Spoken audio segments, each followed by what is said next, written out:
Hello, my name is Andrew Fake from Minds and Money, and today's Minds and Money TV interview is in association with Red Cloud, and it was Max Tuesley, who's the managing director of Culpeo Minerals. Delighted to have you with us, Max. Thanks very much, Andrew, for taking the time to speak with me today. I guess an opening question is why copper and why are the fundamentals for copper so good now?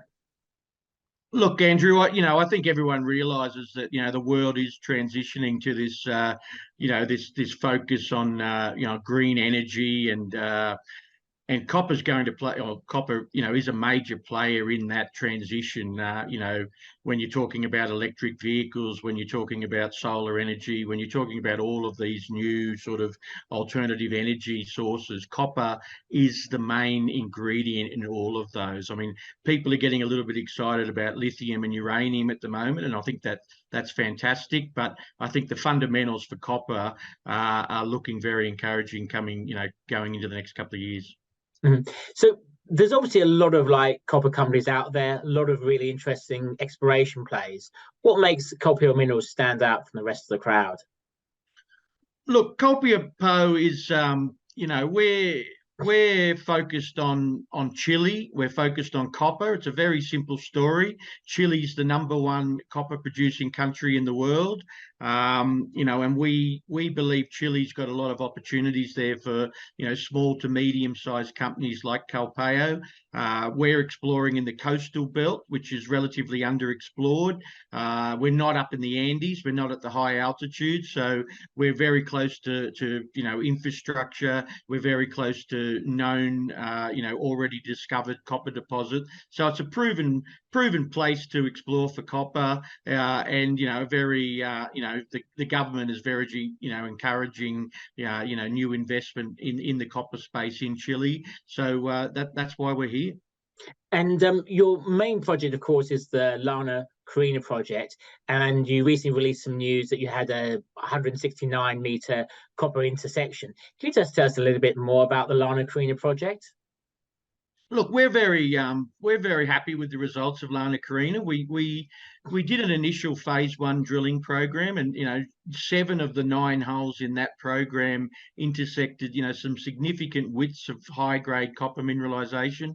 We reported numbers, 275 meters at 1% copper and 180 meters at sort of 1.05% copper. And the recent hole, the one you mentioned, the first hole of the phase 2 program, that intersected 169 meters at 1.05% copper, as well as 225 ppm moly. So that was an exceptionally good hole. It was a very good start to the phase 2 program. So Lana Corina ticks a lot of those boxes. It's the mineralization outcrops on the surface, the grades are high, and the intersections are wide. So it really is shaping up to be an exciting sort of near surface copper resource.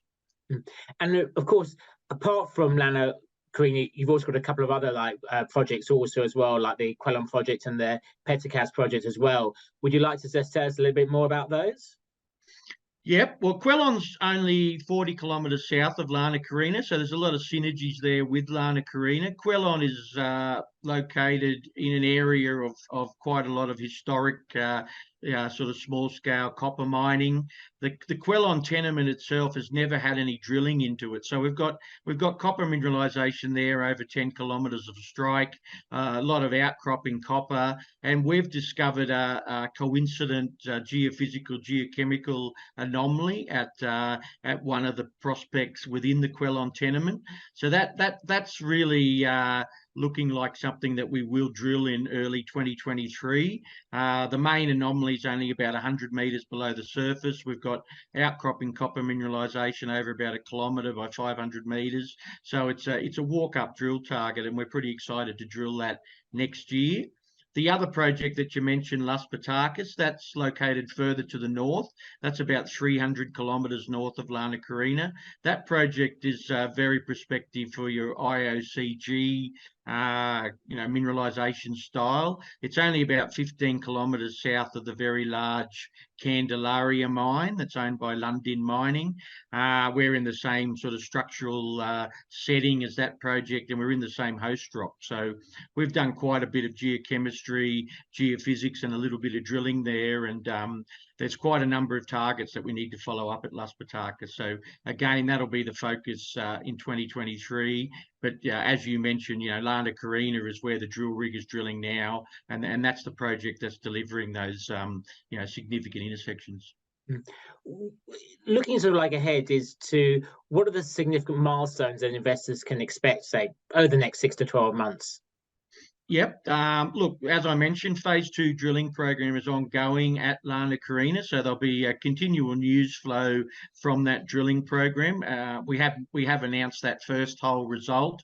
We hope to release the results of the second and third holes either late this year, early next year, and then there'll be further assay results coming in January and February.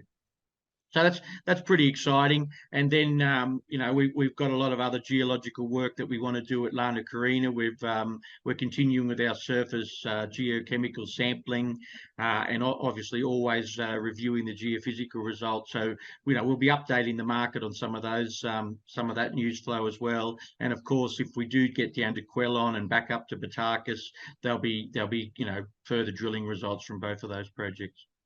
So you've obviously got a really great geology in a really great mining jurisdiction.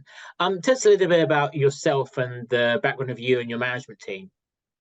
Yeah, look, I'm a geologist by background. I spent a lot of time as an expat working in Southeast Asia, Africa, Central Asia, obviously coming over to Chile, using all of that copper exploration experience that I did get in some of those other countries. The other guys on the board are a very good mixture of geologists and engineers. So a pretty young board, pretty dynamic. A couple of the guys on the board have had a lot of success in Chile with a couple of other companies where they're progressing into sort of resource definition and feasibility stages with some of those projects. So, we've got a good track record in Chile, a focus on, spending money in the ground on geology, and hopefully deliver for the shareholders, a pretty robust project at one of our copper projects in Chile. And who are your major shareholders? Look, we don't have I think we've probably the main shareholders are the board itself. The board and management own about sort of 40% of the company, and then the other shareholders are spread, over investors in both Australia, North America, and Europe. We don't have a cornerstone investor at this stage, but obviously, we'd certainly welcome that going forward. I think once people, understand the significance of what we're doing here in Chile. Well, it's always good that it's always good to hear when management have such a significant shareholding and skin in the game. So that would definitely augurs well for the future of Culpeo Minerals. Max, we've been delighted to have you on Minds and Money TV today.